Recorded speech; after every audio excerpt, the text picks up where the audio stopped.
नमस्कार दोस्तों। बात उस समय की है जब बुआ के बेटे की शादी हो रही थी। मैं भी शादी में गया था। ठंड का मौसम था। मैं सुबह 6 बजे बुआ के घर पहुंचा और बेल बजाई। थोड़ी देर बाद बुआ ने गेट खोला और मुझे देख के खुश हो गई। बुआ उस समय साड़ी में थी और अंदर कुछ नहीं पहना था। मैं तो बुआ को ऐसे रूप में देख के देखता ही देखता रह गया। फिर मैंने बुआ को गले लगा लिया और पूछा, कैसी हो बुआ जी आप? बुआ बोली, मैं ठीक हूँ। तुम कैसे हो मेरे बेटे?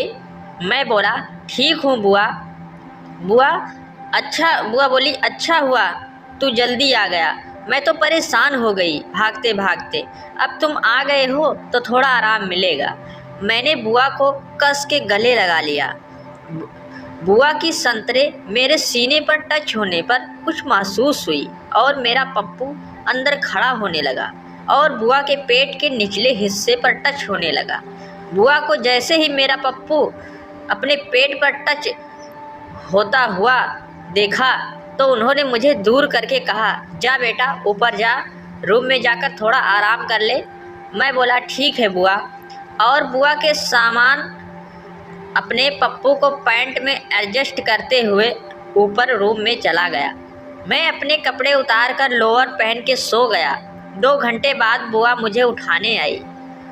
उस समय मेरा पूरा खड़ा था और मैं सीधा लेटा हुआ था। बुआ बोली, कार्तिक, हे कार्तिक, उठ बेटा, बहुत देर हो गई है। जाकर नाश्ता कर ले और फ्रेश हो जा।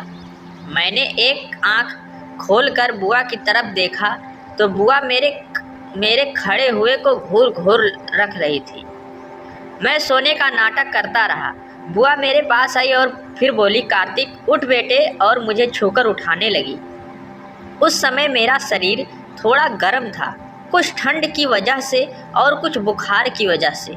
बुआ ने जैसे ही मुझे छुआ मेरा दिल धड़क गया। वो वहीं बिस्तर पर बैठ गई मेरे सिरहाने पर और मुझे सहलाने लगी। ओह मनीष, तुम्हें तो बुखार है, रुको मैं डॉक्टर को बुलाती हूँ। मैं बोला, रहने दो बुआ जी, कुछ नहीं हुआ मुझे, मैं अभी थोड़ी देर में ठीक हो जाऊँगा। बस कोई बुखार की दवा है तो दे दो। बुआ बोली, रुक मैं अभी दवा लाती हूँ। फिर बुआ दवा लेने नीचे चली गई और 5 मिनट बाद फिर खाली हाथ आई और कहने लगी, बेटे बुखार की दवा तो ख़त्म हो गई है और अभी तक कोई दुकान भी नहीं खुली है कि तुम्हें दवा मंगा सकूं। अब कैसे ठीक होगा तेरा बुखार? मैंने बोला, एक आइडिया है मेरे पास बुखार ठीक करने का, पर वो करेगा कौन मेरे साथ? बुआ बोली, बेटे क्या करना है? मैं करूँगी तुम्हारे साथ। बोलो बेटा। मैं बोला, आप नहीं कर पाओगी मेरे साथ बुआ जी। बुआ बोली, तुम बोलो तो सही क्या करना है, मैं सब कुछ करूँगी तुम्हें ठीक करने के लिए। मैं बोला, तो ठीक है बता देता हूँ। मुझे किसी के शरीर की गर्मी चाहिए। मुझे ये बीमारी 3 साल से है। हर ठंड के मौसम में मुझे ये 2-3 बार होती है। अगर किसी के शरीर की गर्मी मुझसे मिल जाए तो ये बीमारी 1 घंटे में ख़त्म हो जाती है और गर्मी ना मिले तो 5-6 दिन तक बुखार रहता है। बुआ बोली, बाप रे बाप, आजकल क्या बीमारी होती है। मैं बोला, मैंने पहले ही बोला था ना कि आप नहीं करोगी मेरे साथ। बुआ को छेड़ने की ट्रिक काम कर रही थी। बुआ बोली, ठीक है रुक मैं अभी आती हूँ। मैं बोला, कहाँ जा रही हो आप बुआ? बुआ बोली, गेट बंद करके आती हूँ। फिर बुआ गेट बंद करके सीधे मेरे रजाई के अंदर घुस गई। बुआ का मुंह मेरी तरफ और मेरा मुंह बुआ की तरफ था। मैंने बुआ को अपनी ओर खींच लिया और गर्दन पर अपनी गर्म सांसें छोड़ने लगा।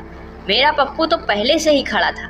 फिर मैंने बुआ की दाईं पैर को उठा के अपनी बाईं पैर पर रख दिया और मैं बुआ से और ज़्यादा सट गया। अब हालात यह थी कि मेरा पप्पू सीधा बुआ के मुनिया पर था। बुआ अभी भी कुछ नहीं बोल रही थी, बस अपनी सांसें तेज तेज ले रही थी। अब ऊपर से ही बुआ की पकड़ के दबाने लगा और अपने होंठ बुआ के होंठ पर लगा के मिस करने लगा। देखते ही देखते वह सब हो गया जो नहीं होना चाहिए था। बाद में हम दोनों थक कर सो गए और मुझे भी मज़ा मिल गया और बुआ को भी मज़ा मिल गया। मेरा बुखार भी उतर गया था। दोस्तों, ये थी मेरी स्टोरी। जाते जाते यही कहना चाहता हूँ कि चैनल को प्लीज़ सब्सक्राइब करिए और बेल आइकन को ज़रूर दबा लीजिए, जिससे ऐसे ही रस भरी वीडियो आपको सुनने को मिले। मिलते हैं अगली वीडियो में, तब तक के लिए नमस्कार।